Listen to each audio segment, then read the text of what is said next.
আজকে বর্মশাই অফিস থেকে তাড়াতাড়ি চলে এসে সবাইকে রেডি হতে বলল আর বলল যে চলো ভাঙা মেলাতে ঘুরে আসি। ভাঙা মেলা মানে সত্যিই ভাঙা মেলা, একটাই দোকান শুধু আছে, বাকি সমস্ত দোকান উঠে গেছে। ওখানে কিছু টুকটাক কিনে নিয়ে এসে আমরা চলে এলাম জুতোর দোকানে। শাশুড়ি মা জুতো কিনবে, তো এখানে কিছু পছন্দ হলো না, অন্য একটা দোকানে গেলাম, সেখানে জুতো কিনে নিয়ে বাড়ি চলে গেলাম। আর বাড়িতে এসে তোমাদের জিনিসগুলো একবার করে সব দেখিয়ে নিই। আর ওই যে পিৎজা নিয়ে এসে পিৎজা খাচ্ছে।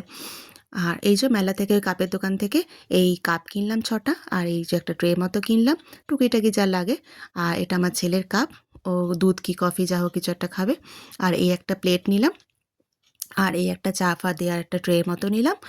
আর শাশুড়ি মা এই থালাটা নিল, আর এই দুটো থালা নেওয়া হয়েছে। আর ওই জুতোর দোকান থেকে এই ব্যাগ দুটো নেওয়া হয়েছে, একটা আমার একটা শাশুড়ি মায়ের জন্য।